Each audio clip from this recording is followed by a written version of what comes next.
Bienvenidos a este nuevo episodio de Detrás del Puesto. Hoy tenemos una referente en el mundo de la hotelería. Estamos con Lili Motisi, consultora empresarial, la verdad que la rompe toda. ¿Cómo estás, Lili? Un gusto estar con ustedes. Muchísimas gracias por estar acá. Antes de empezar, quería comentarles que este programa está auspiciado por Report Travel Media, la plataforma de información para profesionales del turismo. Así que muchas gracias Report Travel Media por acompañarnos y hacer posible este programa. Lili, para arrancar, queremos preguntarte qué es Hostlin y cómo es ser su CEO y founder. Hostlin es el acrónimo de Hospitality, Learning and Consulting, que es justamente lo que intentamos hacer con un equipo de profesionales que va variando de acuerdo al proyecto. Y después de muchos años de actividad y de participar con otros profesionales en distintos proyectos, bueno, aterrizó, llegó el momento en el año 2014 de armar esta consultora. Muy rápido empezamos a tener sede en Chile. Chile en esa época, bueno, tuvo 10 años de muchas aperturas, de un desarrollo muy interesante. Sí, quizás un poco menos de 10 años. Antes de la pandemia había empezado un poco un cambio sociopolítico que, bueno, hizo repensar algunas inversiones internacionales. Ustedes saben que el tema de las cadenas para la hotelería marca un impulso a los destinos, porque cada vez que un hotel aparece en un directorio, en realidad no solo beneficia a ese hotel y a esa cadena, sino que beneficia al destino donde está ese hotel, que empieza a tener visibilidad, ¿no? Totalmente. Entonces ahí nosotros pudimos aprovechar esa etapa de bonanza. Veníamos con trabajo interesante. Yo tuve una consultora antes, digamos un poco más solitaria, más pequeña, Advisory and Trends, que todavía sigue siendo nombre social de algunas cosas que realizo, y siempre combiné actividad profesional y actividad académica. Para mí el trabajo tiene que tener fundamentalmente vocación. Yo tuve la suerte de, como pasan las grandes cosas, por casualidad, encontrar una persona que dijo: ¿alguien quiere analizar el proyecto de inversión de una escuela de hotelería? Y yo estaba trabajando en la facultad como ayudante de cátedra de una materia de marketing. Siempre fui bastante inquieta y estaba con una beca en una institución pública de salud, en el Hospital Municipal de Oncología. Para mí era un momento de aprendizaje. Manejaba presupuestos de un hospital y pensé, qué interesante, un hospital está abierto las 24 horas del día, los 365 días del año. Un hotel también. Bueno, obviamente elegí la hotelería y dejé todo lo que tenía que ver con el mundo de la salud, especialmente, bueno, aprendí un montón de cuestiones que pasaban en esa época. Yo les estoy hablando del gobierno de Alfonsín, o sea, estamos hablando de la década de los 80. ¿Sí? Yo tengo 64 años.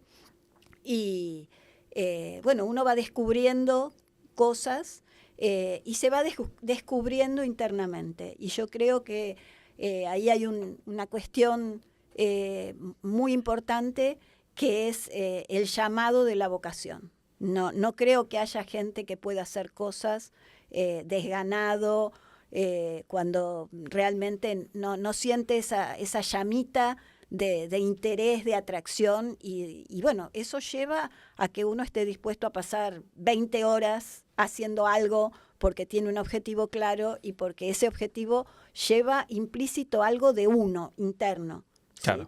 Entonces, si yo pienso por qué digamos, la educación siempre fue una parte importante en mi trabajo, aunque sea la evaluación de un proyecto de inversión, y explicarle al inversor y explicarle a todos los actores de ese proyecto de manera clara y de frente y muy concreta cuál va a ser el rol de cada uno y qué se espera de ese proyecto y qué cosas ese proyecto no va a poder dar, Claro. ¿no? Porque muchas veces nos toca dar la mala noticia, ¿no? De que venga un inversor y uno le diga, la verdad es que la idea no es viable, ¿sí? Y tener el coraje, porque esa persona viene con todas sus ilusiones y nos Obvio. paga aparte. Claro. Entonces, y nosotros le vamos a decir, no, mire, su idea en este momento no va a ser viable. Sí, Claro. hacerlo con Pero- argumentos es Sí. clave.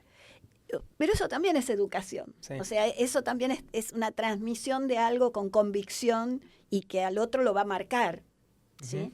Y uno espera que justamente accione en función de lo que uno le está planteando, ¿no?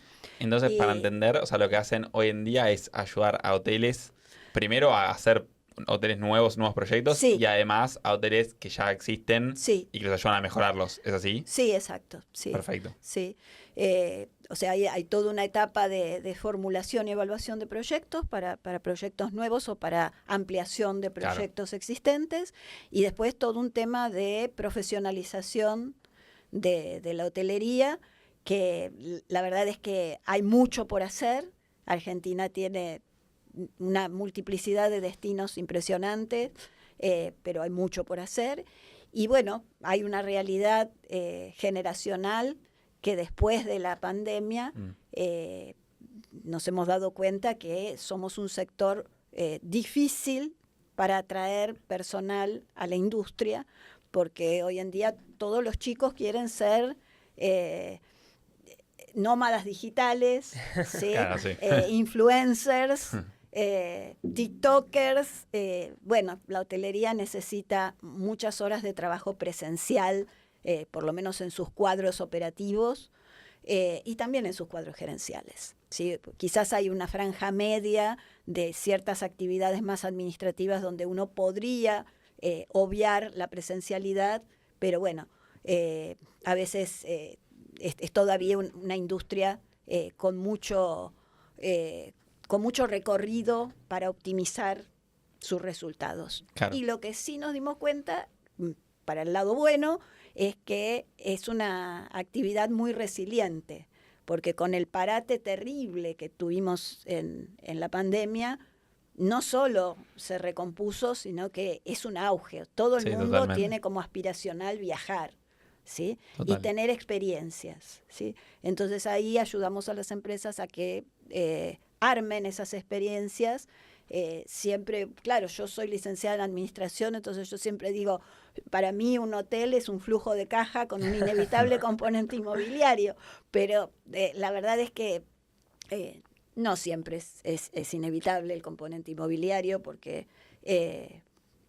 digamos, hay situaciones en que uno alquila, hay traspasos de fondos de comercio muy comunes en otros países, hay alternativas a no tener que hacer construcción Claro. y después recién empezar a operar. Ahora, relacionado a la ubicación de estos proyectos, justamente estamos hablando principalmente de Argentina, también, bueno, nombrabas Chile, ¿hay otros países o Sí, cómo es la sí, sí. operación? Estados Unidos y Europa. Sí, en este momento estamos con proyectos en Argentina, en España y en Italia. En Mirá. este momento Estados Unidos sí tenemos un tema inmobiliario, pero no, Claro. no hotelero. No Ok. hotelero. Sí. ¿Qué estudiaste y cómo fue tus inicios de carrera para llegar a donde estás hoy? Soy hija única. Mis padres, para que tuviera permanente contacto con otros chicos de mi edad, me mandaban a estudiar un montón de cosas, ¿sí? Profesora de guitarra, de teoría de solfeo, de dibujo, de pintura, declamación, inglés. Bueno, estaba mi mamá especialmente muy, digamos, con mucho entusiasmo me llevaba me acompañaba en esa época. Cuando tuve 11 años, me descubrieron que tenía escoliosis. En esa época los problemas de columna por tener adentro la médula no se operaban, era altamente riesgoso, entonces usé un corset ortopédico de hierro y de suela de los 11 a los 17, rigurosamente sacándomelo solamente media hora por día, la media hora de la ducha. Claro. Con lo cual mi mamá, para consolarme, porque era la época en que uno empezaba a mirarse al espejo, los bailecitos, y bueno, me hacía poleras hasta en verano para que no se me viera eso que parecía un astronauta, pero eso me marcó mucho. O sea, primero me marcó a que pasan cosas que no dependen de uno, y que uno tiene que tratar de trascender y progresar o avanzar con lo que tiene. ¿Sí? Entonces, bueno, aprendí a recoger un lápiz del piso agachándome, doblando las rodillas, porque yo no me podía agachar como uno hace que vuelca la cintura. Yo no podía. Y estudiaba guitarra y tenía que terminar de estudiar, o sea que yo tocaba con eso puesto, que era complicado, y si estaba el concert de fin de año, bueno, tenía que ir, me pondría en la segunda fila, me daba vergüenza, pero tenía que salir adelante. Y creo que sí, que mis padres me ayudaron mucho a mantener un nivel de exigencia, justamente para no caer en el tema de hija única, qué malcriada, ¿no? Claro. Entonces, que a pesar de eso, bueno, después tuve un tema de que me desmayaba y que era una arritmia, y nada, y lo superé.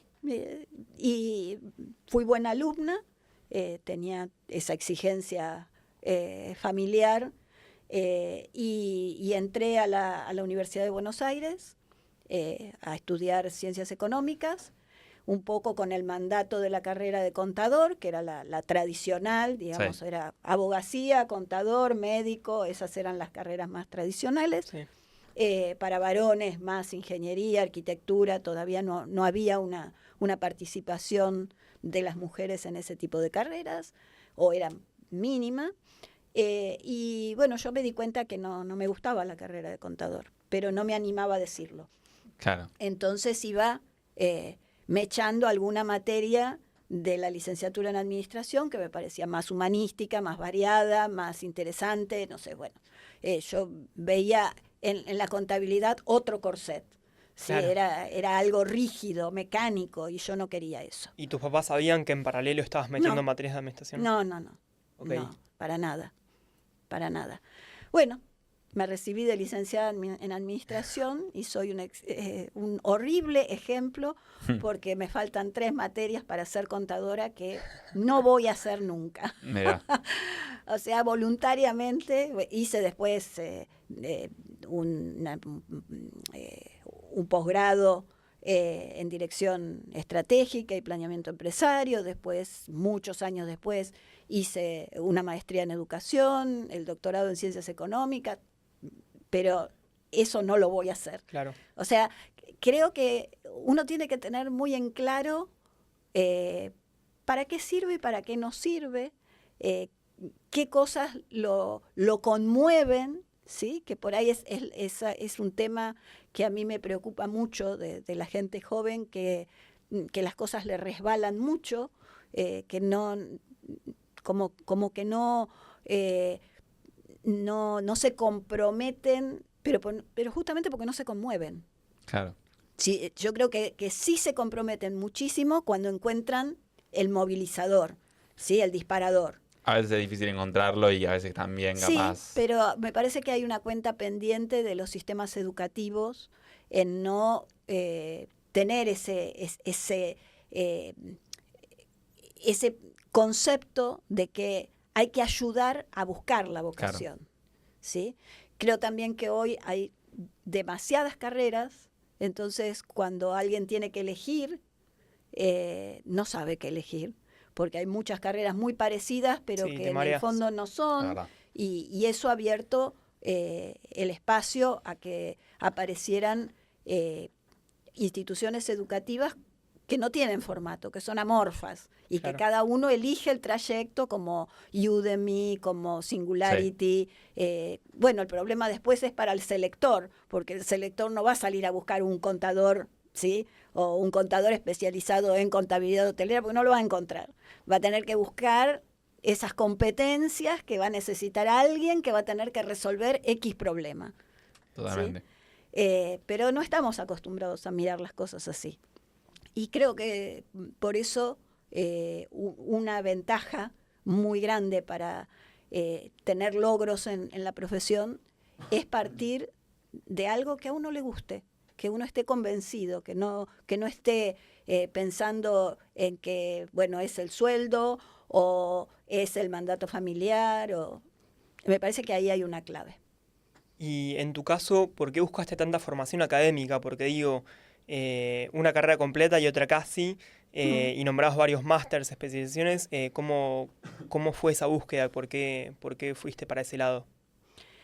Yo creo que el mundo está avanzando, no creo, estoy convencida, el mundo está avanzando a pasos agigantados y si te quedás, fuiste. O sea, permanentemente hay que ser curioso y hay que seguir investigando, y además vivimos en un mundo interdisciplinario. Entonces, a mí me sirve muchísimo para vender un proyecto de inversión, cosas que aprendí en la maestría en educación, Mirá. que no me hubiera imaginado nunca. Claro. ¿Sí? Y también me planteé, ¿por qué esperé tanto para volver a estudiar formalmente? Porque yo hice la carrera de grado, digamos, esa carrera y media, Sí. y al año siguiente ya estaba haciendo un posgrado. Mirá. Que se daba en la UBA y que, bueno, justamente quien lo dirigía, Alberto Levi, que es una eminencia en temas de marketing estratégico, él dirigía ese posgrado y yo después participé en actividades que él hacía en su cátedra. Digamos que empecé a mirar el mundo a través de ese prisma, ¿no? Y me parece que permanentemente uno, formal o informalmente, por ahí hoy en día no hace falta ir a la universidad para. Entonces uno se suscribe a buenos newsletters y realmente está enterado, y en Sí. todo caso después hace el curso de algo que realmente le interesó mucho o no entendió, ¿sí? Entonces necesita un complemento y necesita profundizar. Y después también me parece que son los desafíos que va planteando la vida. Yo, por ejemplo, la maestría en educación la hice porque dirigí una escuela de hotelería casi 20 años, la Escuela Superior de Hotelería, que, digamos, yo empecé cuando la escuela recién arrancaba, traduciendo libros de Suiza y de Estados Unidos. Cornell es digamos, la brújula para todo lo que es management hotelero, y Lausanne, Le Roche, Glion, son todas las escuelas suizas que hablan del servicio, ¿sí? De todo lo que hace a la operación, ¿sí? Sí. Entonces, las carreras terciarias empezaron a tener auge en la época de Menem, pensando en ser una salida laboral rápida, Claro. pero generar un sistema había una promesa de generar un sistema de créditos educativos donde el que hacía un terciario después podía enganchar y seguir una licenciatura y después, bueno, hacer maestría, doctorado, postdoctorado, lo que fuera.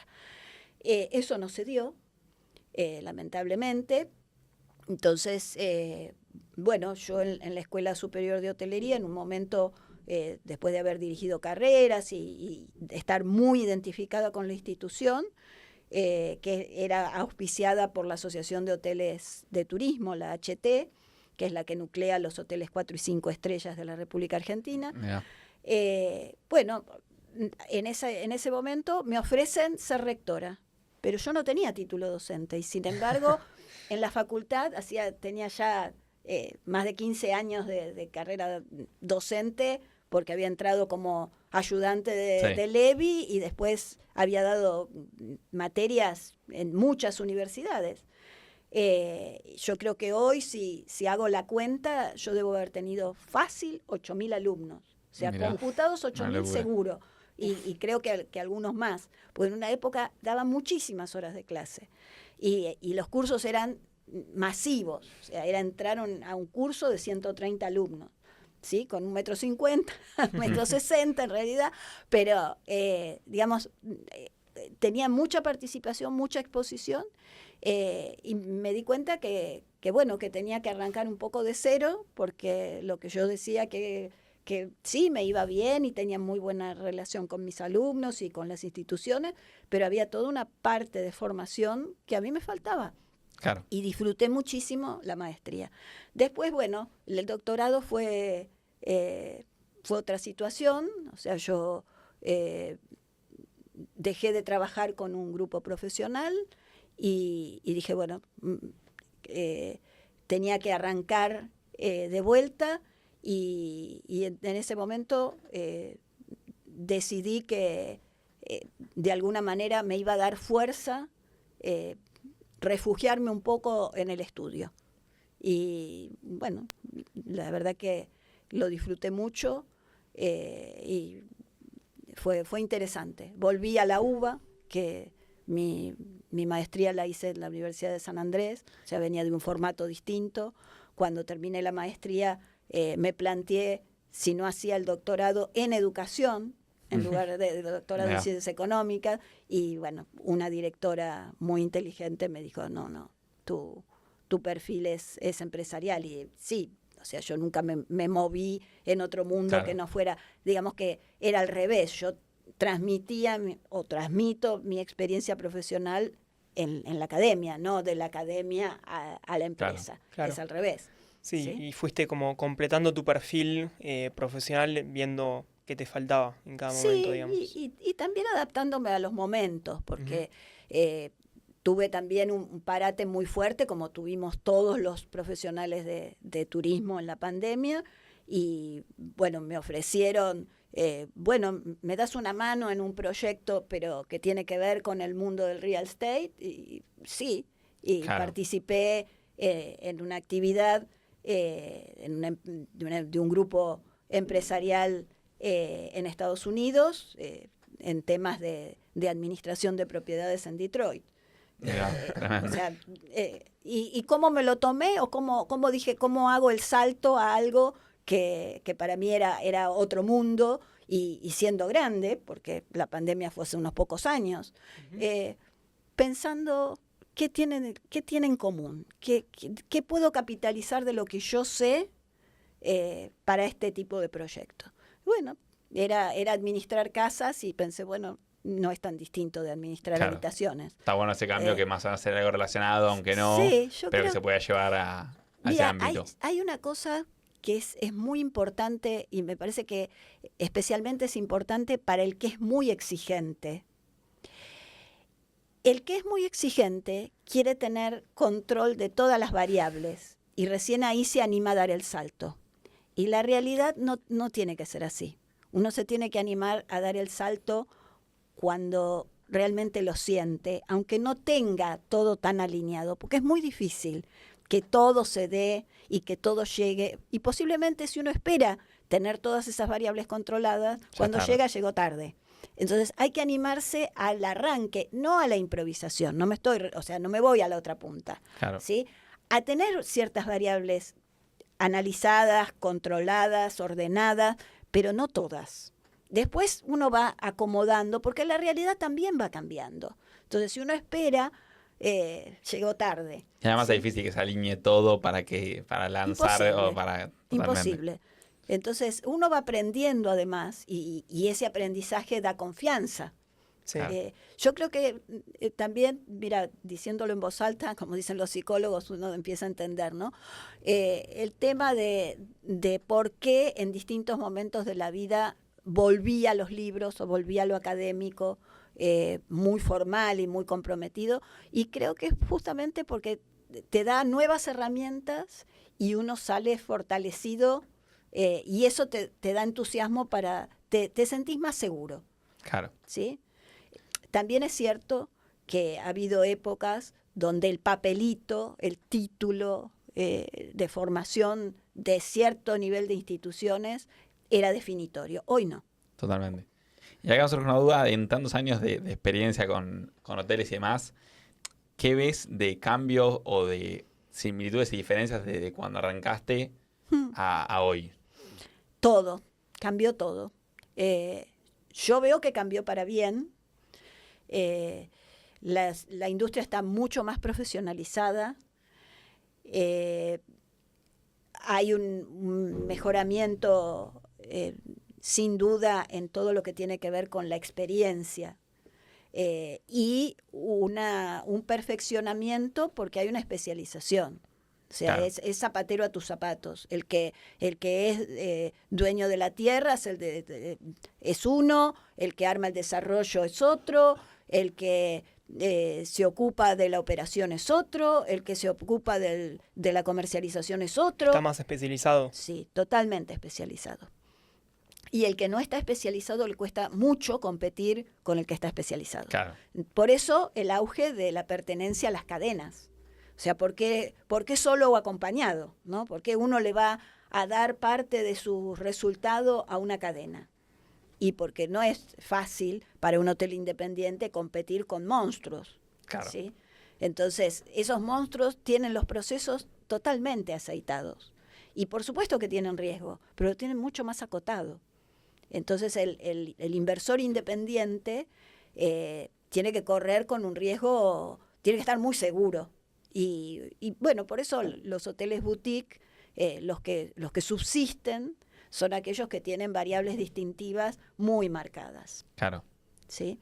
Está Nosotros, bueno eso. por ejemplo, estamos ahora desarrollando para una desarrolladora salteña un proyecto interesantísimo en Cachi, y son solamente 30 habitaciones, pero tiene todo un componente de tratamientos para longevidad y todo lo que hace a alto rendimiento, con cámara hiperbárica enriquecida con litio, y después el proyecto es absolutamente auténtico. Se armó una fundación que se llama Hilando Culturas, donde artesanas en la época de la pandemia empezaron a capacitar a mujeres en situación vulnerable para hacer esa transmisión de cultura, y que en el hotel, bueno, yo fui hace 2 semanas a ver la fundación y estaban haciendo justamente las alfombras que va a tener el hotel.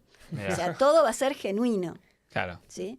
El que va a vivir una experiencia de la vida en los cerros auténtica, no una caricatura. Mirá. O sea, Y creo que, bueno, esa es la gran diferencia. Por ahí a una cadena no le resulta negocio tener algo tan específico porque Totalmente. maneja volumen, y entonces, bueno, esas cuestiones específicas las manejan con algunas submarcas como Curio Hilton o como Autograph en Marriott, para esos proyectos que son un poco la oveja negra Claro. de la estandarización, ¿no? Totalmente. y ustedes trabajan con los dos tipos de clientes, cadenas grandes y Sí. hoteles más independientes, digamos. Sí, sí, sí. Y muchas veces los hoteles independientes en algún momento dan el salto y pasan a pedir la comercialización de una cadena. O sea, nosotros tenemos un cliente que empezó con 34 habitaciones en una playa donde tenía que ponerse al hombro la comercialización de la playa, porque es Costa del Este. Todo el mundo le decía, Sí. Punta del Este. No, Costa del Este, en el municipio de la costa, de Sí. acá de Argentina, de Buenos Aires. Y bueno, hoy tiene un hotel, es la cadena Almarena, y tiene hoteles afiliados a Meliá. O sea, hizo el Mirá. trayecto de hotel independiente, ¿sí? Y se sigue operando de manera autónoma. Al contrario, ahora ofrece operación a otros hoteles que quieran ese modelo, Muy bueno. porque aprendió y, bueno, esas cosas se dan en los dos sentidos. El que aprende desde cero de la mano de la cadena y después se independiza, ¿sí? Y en el otro son cuestiones, son momentos a veces también. Porque Y en tu trabajo, qué tanto se repite entre trabajar con una cadena y con un hotel individual o independiente, o entre distintas cadenas o distintos hoteles independientes, qué tan trasladable es el conocimiento que vas adquiriendo con un hotel para otro, o qué tan artesanal tiene que ser ese trabajo para dedicárselo a un hotel en particular. Qué buena pregunta.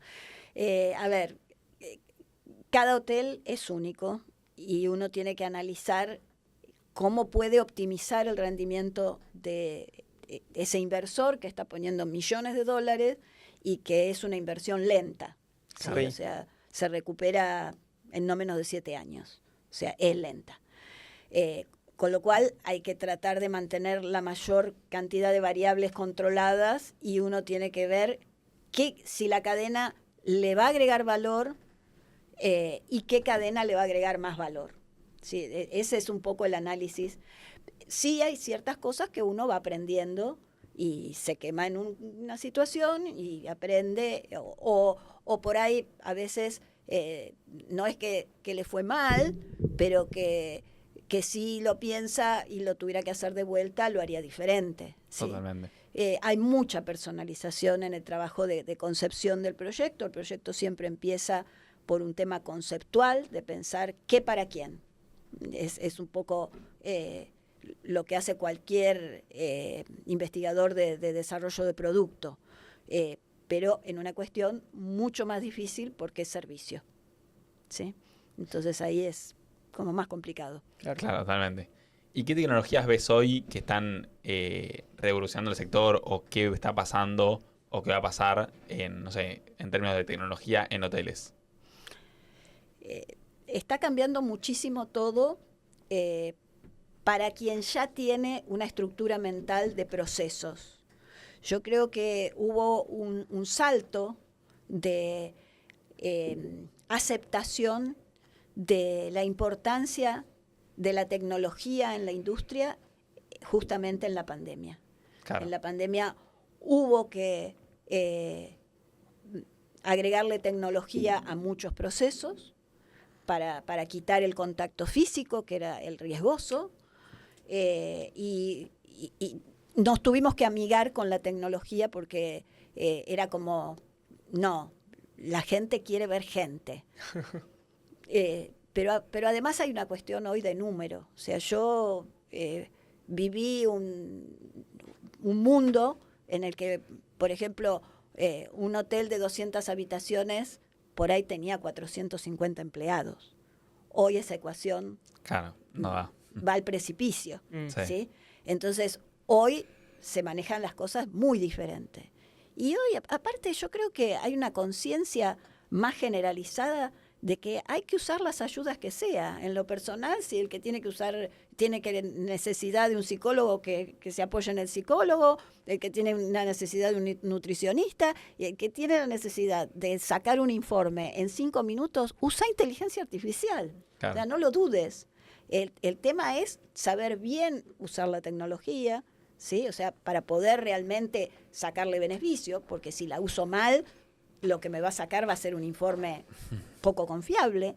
Pero bueno, cuando uno sabe hacer las preguntas, y creo que ahí es donde el joven profesional que sale entusiasmado con que se recibió y qué suerte, no vuelvo a estudiar, bueno, no, estudias todos los días, porque todos los días salen cosas nuevas, y la verdad que es fantástico, porque hay cosas que realmente, si uno le pregunta a inteligencia artificial bien, sí. Hay cosas que son maravillosas, ¿sí? Y con procesos de tecnificación, bueno, me decía una clienta que la semana pasada fue a una feria, no fue una feria, pero fue en una misión de negocios a China. Y me mostraba cosas que yo había visto en HIP, que es una feria hotelera que se hace en Madrid todos los años. Un robot que pasa limpiando los pasillos, pero además te da información de qué eventos hay en los salones, o que, bueno. O sea, hoy ¿quién va a ir al conserje con galera a decir, a preguntar, bueno, ¿en qué salón está el evento tal? Cuando aparte hay toda una traba, porque el que está preguntando por ahí es alemán y está en China, Claro. y en cambio hay una pantalla digital donde pone el dedo, tiene el celular y le va traduciendo automáticamente. O sea, hay un montón de cosas que es fabuloso todo lo que se puede enriquecer la experiencia, ¿sí? Sin hacerla cartonada, ¿no? Porque uno supone que la tecnología es rígida, y no, la tecnología hoy en día ya no es rígida. Claro. ¿Mm? Otra pregunta que hacemos en Detrás del Puesto, yendo a tu presente, es ¿cómo es un día tuyo hoy? ¿Vas a visitar proyectos que haces? ¿Solés viajar bastante por eso? Sí, viajo mucho, veo proyectos míos y me gusta ver qué está pasando, o sea, qué proyectos están en el mercado, los antiguos, porque uno va a ver a los amigos y es lindo reencontrarse. Yo ya tengo muchos alumnos que son directores de cadena. Claro. Mirá. Y que yo que no tengo hijos, lo veo con, no sé, yo cuando miro en Facebook, lo ascendieron. Hay un pedacito que es mío. Claro, es un orgullo. Claro, es un orgullo, es una satisfacción inmensa. Y lo bueno de poder seguir uno contactándose con esa gente.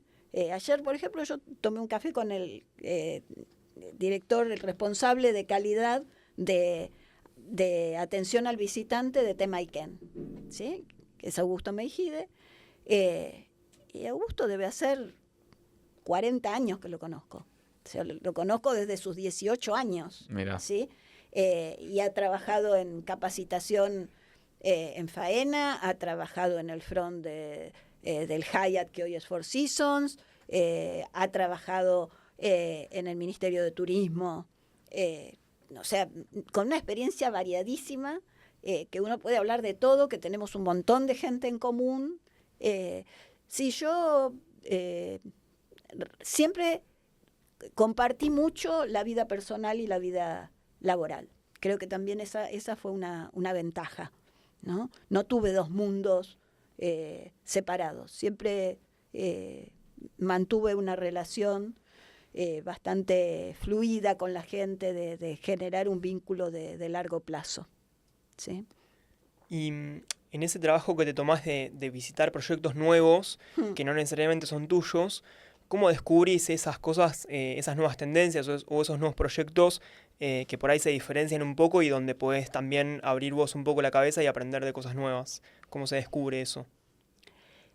Mira, en realidad yo te diría que en mi caso las tendencias las veo primero en los newsletters que uno va leyendo, ¿sí? Para estar al día. Ok, te informás. Y, sí. Después lo que sí me interesa ver en los proyectos es un poco el detrás de escena.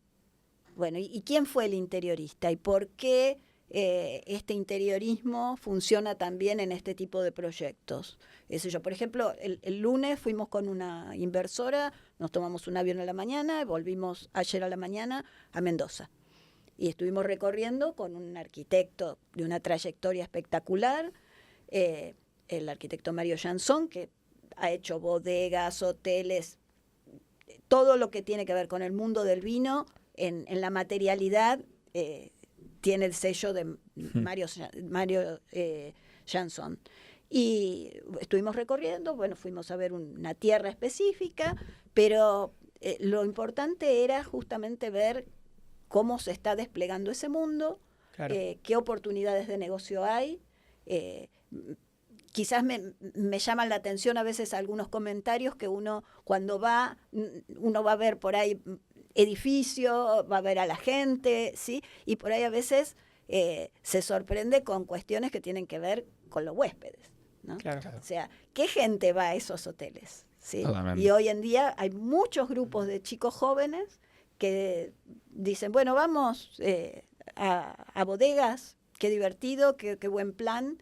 Y hace 20 años era un tipo de segmento de parejas, no de grupo, y de 50 años para arriba. Claro, Y más hoy hay mucha tradicional. gente joven. Entonces, qué bueno, porque uno descubre que las experiencias que tiene que recrear son otras, ¿sí? Hay muchas cosas. A mí me marcó una vez muchísimo un comentario que en ese momento no lo creí, que un director de desarrollo de una cadena española dijo: nos preocupamos durante años de dónde va el televisor en la habitación, y dentro de poco nadie se va a fijar si la habitación tiene televisor o no. Claro. Y eso ya llegó, porque sí, el televisor está, ¿no? Y todavía las cadenas lo tienen como requisito, y que sea el de última tecnología, y cuantas más pulgadas mejor. Y, bueno, Sí. pero hoy en día sí son inteligentes, y en realidad lo que uno está transmitiendo es lo que tiene en el celular o en la tablet, y lo ven grande como si fuera el cine, pero si no estuviera, no pasa nada. Sí. Entonces cambió la sociedad, y esa lectura creo que la da justamente no cerrarse en lo que uno hace, sino en lo que está pasando en general, ¿sí? A mí, viajando, me llamó muchísimo la atención cómo ciertas áreas de los hoteles hoy en día se tercerizan. O sea, el salón desayunador, y no es mejor tener en Estados Unidos un Starbucks, o no en Estados Unidos, pero quiero decir en el modelo, en el formato de hotel más Sí. de más volumen, de más estándar, más estilo americano, ¿no? Hay dos vertientes bien diferentes, que es el estilo europeo y el estilo americano. El estilo europeo es más sofisticado, con más glamour, con mucho más proceso del deber ser, y el hotel americano es más ágil, más dinámico, más volumen, ¿sí?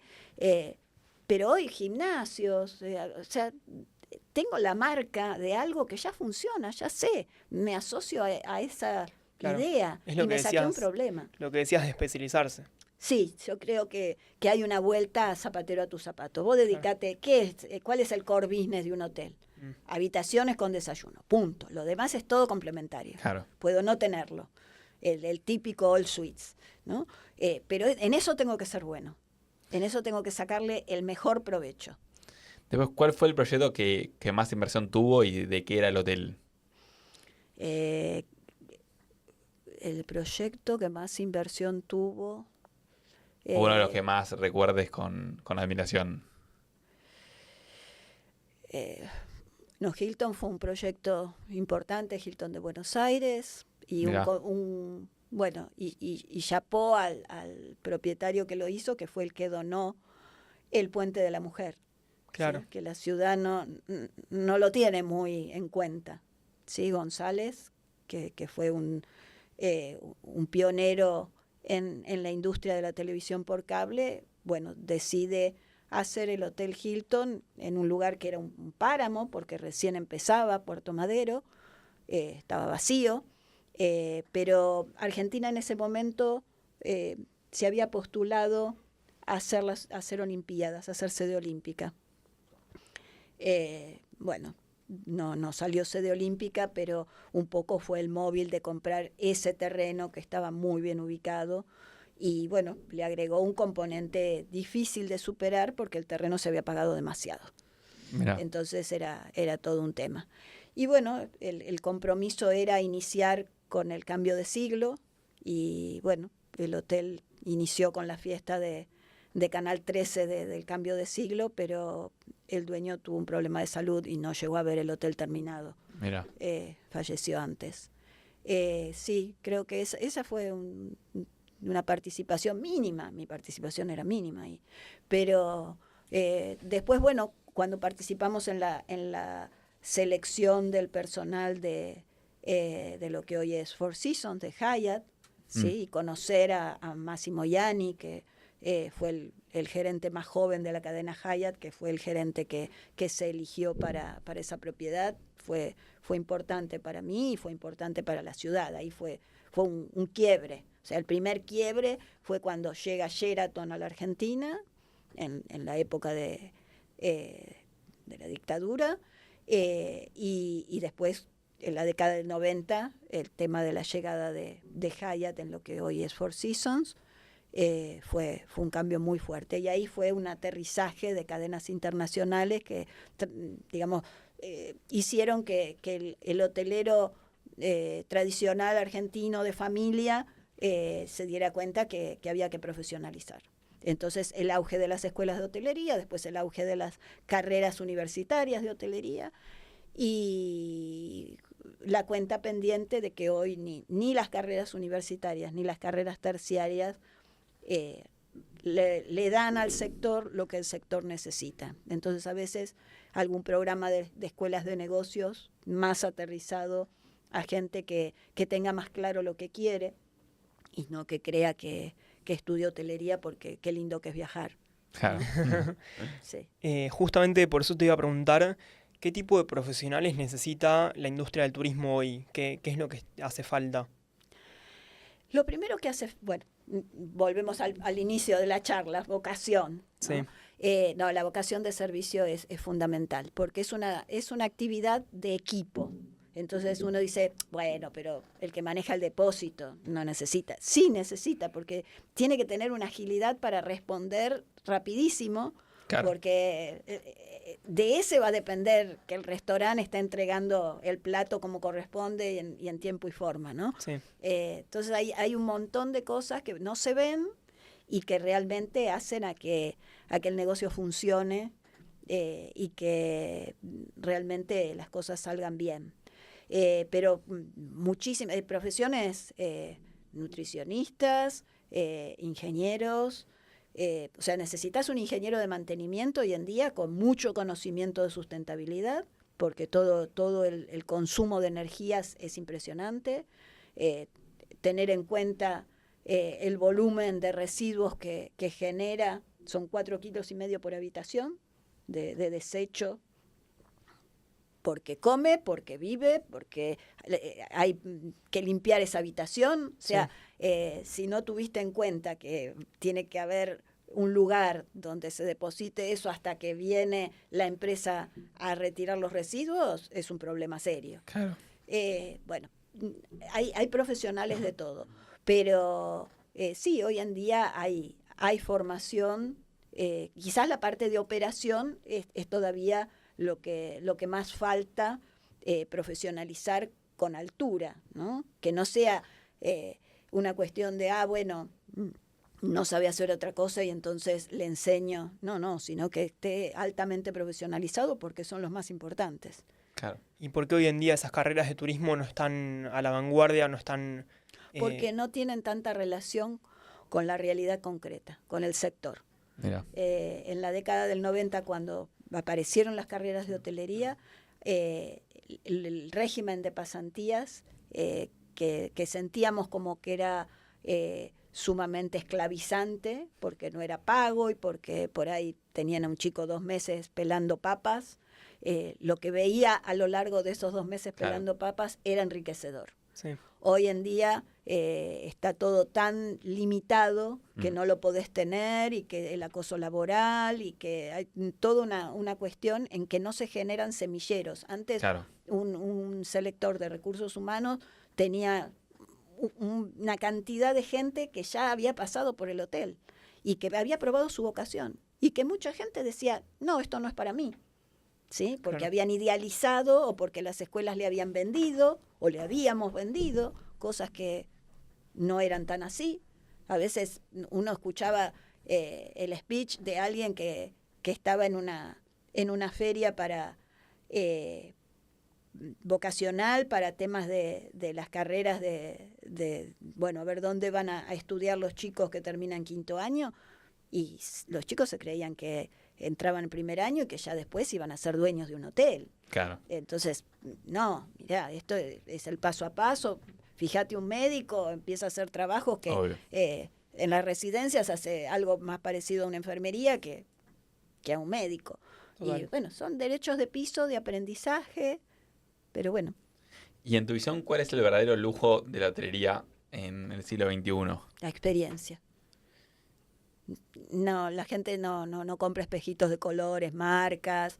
No, si la marca lo vale es porque atrás hay una experiencia que vale la pena. Entonces hay que mirar muy bien las nuevas generaciones qué los moviliza. Entonces, por eso hoy en día tener el sello de sustentable no es tener el sello porque se le ocurrió a la asociación, sino porque hay un montón de gente que si no es sustentable no le interesa. Pero como eso, un montón de cosas. O sea, los espacios comunes. Antes se pensaba, de pasar a habitaciones mínimas, a habitaciones enormes, y a hoy tener habitaciones mucho más mesuradas, más intermedias, pero sí tener lugares comunes. O sea, el coworking, el co-living, son formatos que buscan otras cosas, que buscan una interacción que posiblemente la gente antes la tenía porque estaba mucho menos mediado por la tecnología y que hoy está tan mediado por la tecnología que quiere ese after hour o no sé, que quiere ver al DJ o que quiere el espectáculo, ¿sí? Pero siempre experiencias. Yo creo que hoy la gente invierte más, es más hedonista, más de disfrutar el aquí y el ahora.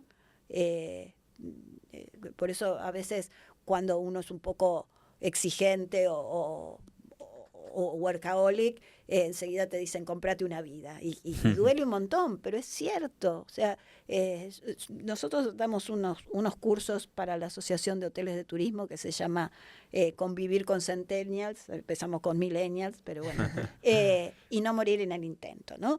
Y la verdad es que yo admiro a los Millennials o a los Centennials hoy, porque tienen muy claro que el trabajo es un medio. Es solamente un medio. Entonces, si realmente uno tiene vocación y lo disfruta, bueno, es que porque está disfrutando. Claro. ¿Sí? Ahora, si es un castigo, y claro, voy a estar esperando las vacaciones, voy a estar esperando el fin de semana, voy a estar esperando el no trabajo, pero qué macana, porque cada día, sí, está bien, hay países donde achican la jornada laboral, achican los días, pero la realidad es que se trabaja mucho. Y si se vive más se trabaja. Porque hoy en día, bueno, el arquitecto que nos llevó, una persona grande, ¿sí? Y con una actividad y realmente estar totalmente ayornado, o sea, no es que o sea, uno se encuentra con profesionales que tienen una experiencia fantástica y que siguen teniendo hambre de descubrir cosas nuevas, de seguir disfrutando. Y creo que una de las cosas más interesantes de esa transversalidad y de ese trabajo tan interdisciplinario que tiene la hotelería es que tiene mucha gente joven, ¿sí? Los puestos operativos son de gente joven. Claro. Y eso le da un aire muy, muy liviano, muy, muy actual. Es como que un buen gerente, si no tiene buena relación con ese equipo joven, no la ve. Pero no la ve tampoco para los huéspedes, porque los huéspedes de los próximos años van a ser esos. Claro. Entonces, mejor que se lleven bien y que entienda, ¿sí? No llevarse bien por no generar conflicto, sino por la interpretación de qué códigos son los que de alguna manera van marcando cada generación. Nosotros teníamos muy el deber ser y hoy en día el deber ser no tiene sustento, ¿sí? Entonces, el primer, digamos, punto que evalúa un alumno, que evalúa un empleado, es estar midiendo a ver si ese nivel de autoridad tiene sustento. O sea, si es alguien que realmente vale la pena escuchar porque esa experiencia es real o es todo una mise en scène de, bueno, poner un nivel de autoridad, claro. Pero en realidad no sabe, ¿sí? O no tiene autoridad potencial como para imponer cuando su idea lo vale, ¿no? No imponer por la fuerza, sino porque realmente tiene una experiencia aquilatada que lo sustenta, ¿no? Y justamente por eso te quería preguntar, ¿cuáles son los errores más comunes o los problemas más comunes que suelen cometer los hoteles cuando recurren a su ayuda? Bueno, en general es pensar que, yo tengo una frase que parece un chiste, que cuando alguien quiere hacer un hotel, uno le pregunta, ¿y por qué? Porque posiblemente la mayoría de las veces vienen de otros rubros, o vienen de la construcción, o vienen del mundo en general del real estate, o fueron exitosos en sistemas. Sí, Bill Gates es uno de los principales accionistas de Four Seasons. No sabía. Sí, y en la Milla de Oro en Marbella está haciendo un hotel, no sé si ya lo terminó, impresionante. Mirá. ¿Sí? Pero justamente como hace falta unos cuantos millones de dólares para hacer un hotel, hay gente grosa que ha hecho una posición en otros rubros. Por un lado hay un mito de que tener un hotel va a ser un generador de negocios, porque uno va a conocer gente, porque,